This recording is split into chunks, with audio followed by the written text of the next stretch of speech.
సార్వత్రిక ఎన్నికల్లో వైసీపీ ఓటమి గురించి సంచలనమైనటువంటి వ్యాఖ్యలు చేశారు వైసీపీ నేత కాసు మహేష్ రెడ్డి.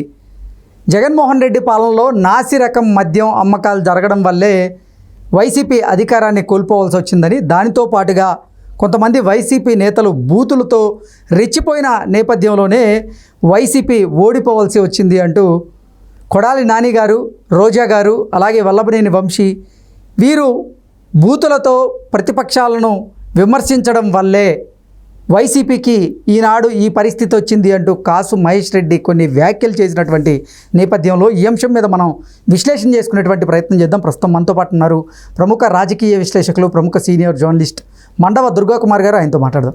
సార్ నమస్తే. సార్ నమస్కారం. కృష్ణ గారు, మన వీక్షకులు కూడా నమస్కారం. వైసీపీ ఓటమి గురించి కాసు మహేష్ రెడ్డి సంచలనమైనటువంటి వ్యాఖ్యలు చేయడం జరిగింది.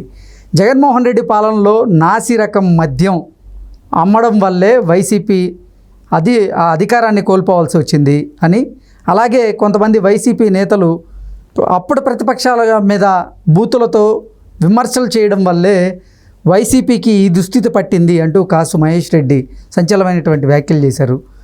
25% మద్యం ప్రియులు ఉన్నారు ఆంధ్రప్రదేశ్లో, వారి వల్ల కూడా అధికారాన్ని కోల్పోవాల్సి వచ్చింది మేము అంటూ కూడా కాసు మహేష్ రెడ్డి చెప్తున్నటువంటి నేపథ్యంలో దీని మీద మీ విశ్లేషణ ఏంటి అంటే ఏం చెప్తారు సార్?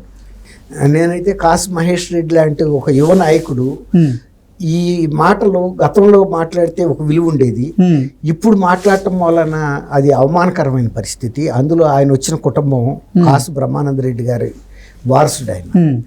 ఆ కుటుంబం నుంచి వచ్చిన వ్యక్తి ఇలాంటి మాటలు ఇప్పుడు మాట్లాడటం, ఆయన గురజాల నియోజకవర్గంలో ఆయన ప్రవర్తన ఎలా ఉందనేది ఆయన ఒకసారి చెక్ చేసుకోవాలి. తర్వాత ఒక్క మద్యం అని కాదు, నాసి రకం మద్యం ఒక రీజను. కర్ణుడి చావుకి 100 కారణాలు అన్నట్టు 100 కారణాల్లో ఇదొకటే. ఓకే, ఇప్పుడు ఆ ముగ్గురు బూతులు మాట్లాడారన్నారు. మిగిలిన శాసనసభ్యులు ఆ నియోజకవర్గంలో ప్రజలందరినీ ప్రేమతో, అందరి పట్ల ఆదరణతో, ప్రేమతో, ఇప్పుడు వాళ్ళ తాతగారు బ్రహ్మానంద రెడ్డి గారు కూడా అక్కడ పనిచేశాడు, కృష్ణారెడ్డి గారు వాళ్ళ నాన్నగారు అనుకుంటాను ఆయనే చేశాడు. మొన్న కూడా ఈయన ఒక ఊళ్ళో దాడికి వెళ్ళబోతే ఆ ఊళ్ళో తిరగబడితే కూడా మనం కూడా చూసాము, పారిపోయి కారులో ఎక్కేశారు. ఆ ఊళ్ళ మీద దాడులకి వెళ్ళటం ఏంటి అసలు? అట్లాంటి ఈయన ఒక రాజకీయ బ్యాక్గ్రౌండ్ నుంచి వచ్చిన వ్యక్తి ఆ విధంగా ప్రవర్తిస్తే మామూలు వాళ్ళు, ఇతర రాజకీయ శాసనసభ్యులు మామూలు వాళ్ళు, ఎక్కువ మంది సాధారణ కుటుంబాల నుంచి వచ్చిన వాళ్ళే. ఆవురావురమని ఒక ముఖ్యమంత్రి అంత డబ్బు సంపాదించిన తర్వాత అవినీతిని ఆవురావురమని తింటుంటే, ఆ నాసి రకం మద్యం సప్లై చేయటం వలన లాభపడింది ఎవరు? అది ఎంత రేటుకి అమ్మారు? బ్రాండెడ్ మద్యం కన్నా ఎక్కువ రేటుకి అమ్మారు. ఆ డబ్బులంతా చీఫ్ మినిస్టర్ దుబ్బేస్తుంటే మిగిలిన ఎమ్మెల్యే లోటు మీద చేసి కూర్చుంటారండి. తర్వాత కనపడి నీళ్ళ కబ్జా చేస్తుంటే ముఖ్యమంత్రి మామూలు వాళ్ళు ఎమ్మెల్యేల నోటి మీద వేలేసి కూర్చుంటారా? ధర్మాన ప్రసాదరావు గారు ఎవరు? రెవెన్యూ మినిస్టర్గా రాజశేఖర రెడ్డి గారి మినిస్ట్రీలో కూడా చేసిన సీనియర్ మంత్రి. శ్రీకాకుళం జిల్లాలో సుబ్బారెడ్డి అనేవాడు వచ్చి భూములు కబ్జా చేస్తుంటే బహిరంగ సభలో ఆయన ఒక బూత్ మాట కూడా చెప్పాడు, ఫలానా సాట్ తన్ని వాడిని పంపించేసామని. అట్లా శ్రీకాకుళం రాక కడప జిల్లా వాళ్ళు వెళ్ళి, లేకపోతే ఇతర వైఎస్ఆర్సీపీ నాయకులు భూ కబ్జాలు చేశారంటే ఉత్తరాంధ్ర అనేది వాళ్ళకి ఒక కేక్ లాగా కనిపించింది. ఉత్తరాంధ్ర ప్రజలు ఎందుకు మరి ఎవరన్నా ఒక రాజధాని పెడతామంటే విపరీతంగా ఓట్లు వేసేస్తారు, ఆ పార్టీ వాళ్ళని తప్ప ఇంకొకటి గెలవనరు. మరి అక్కడెక్కడ గెలవలేదే వీళ్ళు. వాళ్ళు రాజధాని కోరుకోవాలి, మేము ఇట్లా ప్రశాంతంగా బతికితే మాకు చాలనుకున్నారు. రాజధాని అనేది ఎక్కడైనా ఒక కేంద్ర బిందువుగా ఉండే ఏరియాలో పెడతారు. ఆ వైజాగ్ ఆల్రెడీ డెవలప్ అయింది, ఎవరు అభివృద్ధి చేసినా చేయకపోయినా ఒక స్థితికి వచ్చింది.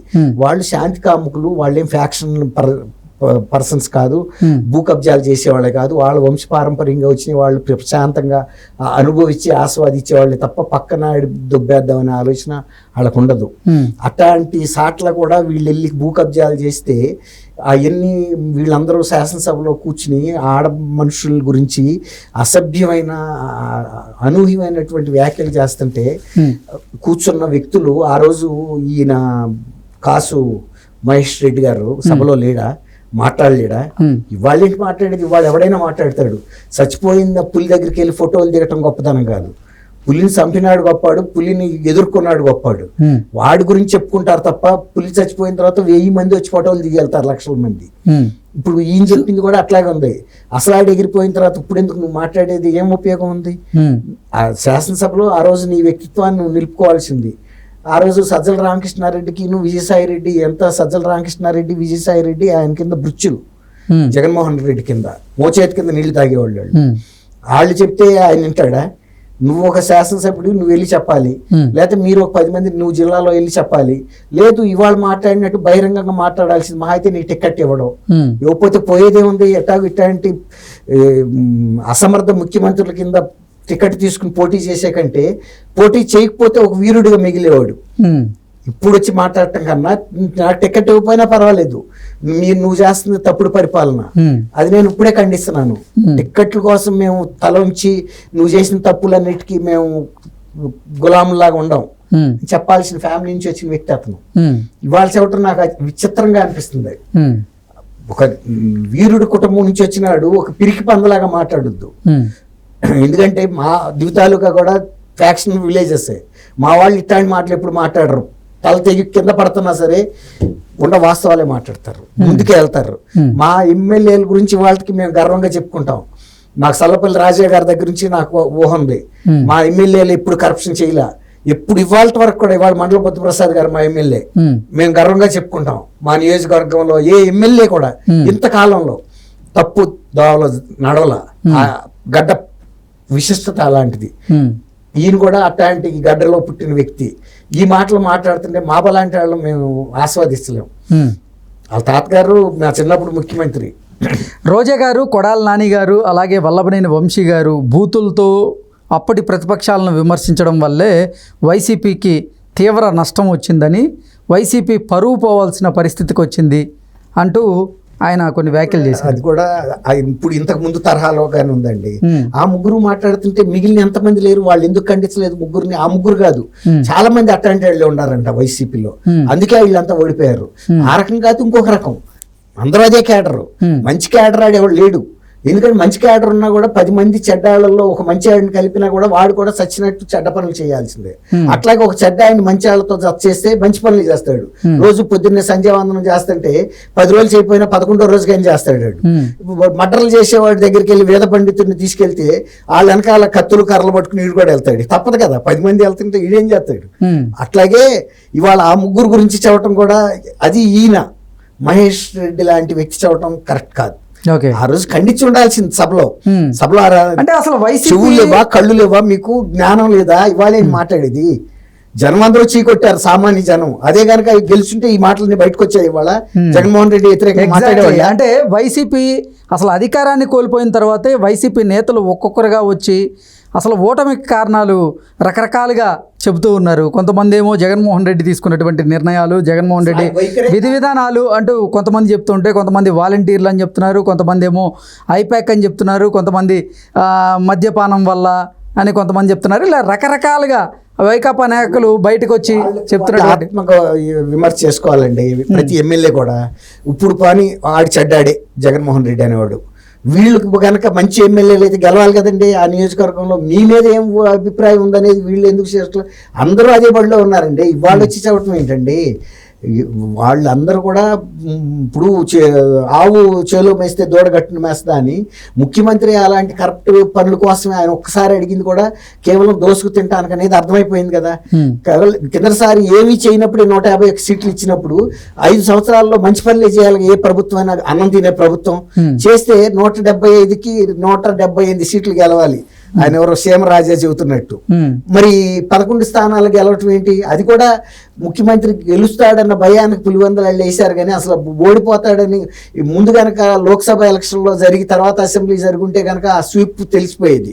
అసెంబ్లీలో అసలు ఈ 10 కూడా వచ్చేవి కాదు, 11 కూడా అసలు 1 కూడా వచ్చేది కాదు. మొన్న ఈ మనం దానికి ఉదాహరణ ఏంటంటే తెలంగాణలో ముందు అసెంబ్లీ ఎలక్షన్ లో బీఆర్ఎస్ ఓడిపోయింది. తర్వాత లోక్సభ ఎలక్షన్ జరిగింది. 23లోనేమో శాసనసభ ఎలక్షన్ లో ఓడిపోయింది. అప్పుడు దాకా కొద్దిగా భయం ఉంది బీఆర్ఎస్ గెలుస్తుందని. ఎప్పుడైతే ఈ పులికి కాళ్ళు లేవురా అని తెలిసిపోయిందో ఇక పార్లమెంట్ ఎలక్షన్ లో ఒక సీట్ కూడా ఇవ్వలేదు కదండి. సేమ్ ఇప్పుడు ఇంత పడిపోయిన తర్వాత ఈ ప్రభుత్వం నిలబడుతుంది, జనం నమ్మి ఇంత మోసపోయిన తర్వాత ఆ కసితోనే కదా నిన్న పులివెందుల్లో ఆయన ఇంటి మీదకి వెళ్ళింది వివేకానంద రెడ్డిని ఎట్టా చంపారో చెప్పమని. వివేకానంద రెడ్డి ఇతను చంపలేదని చెబితే సర్టిఫై చేస్తే అతను మళ్ళీ గెలిపించారు. ఇప్పుడు వాళ్ళకి అర్థమైంది కేసు రావటం ఇదంతా. నిన్న వెళ్ళి ఆయన కలవటానికి అతను అదే టైంలో అవినాష్ రెడ్డి ఆయన ఇంట్లోకి వెళ్తున్నాడంట. వెళ్తుంటే ఆయన చూసి రెచ్చిపోయారు. డౌన్ అవినాష్ రెడ్డి అని వివేకానంద రెడ్డిని చంపిన వ్యక్తిని బయటికి తీయమని. ఇప్పుడు ఎన్ని వాళ్ళు ఎందుకు అడగలేదు? ఇప్పుడు ఈయన మహేష్ రెడ్డి గారికి వివేకానంద రెడ్డి చంపింది ఎవరో తెలియదండి. ఆ రోజు అసెంబ్లీలోనే చెప్పాల్సింది. వివేకానంద రెడ్డి గారి వ్యక్తిత్వం గురించి చెబుతా వివేకానంద రెడ్డి గారిని కుటుంబ సభ్యులు చంపారు కానీ చంద్రబాబు నాయుడు లోకేష్ అనే మాటలు అబద్ధపు మాటలు ఏదుండా దీని మీద సమగ్రమైన విచారణ జరగాలని కోరాలి కదండి. వివేకానంద రెడ్డి అందరికీ కావాల్సిన వ్యక్తి. అలాంటప్పుడు ఇలాంటి వాళ్ళు నోరు మూసుకోవాల్సిన అవసరం ఏముంది? బొంగులో రాజకీయం ఉంటే ఎంత పోతే అంత.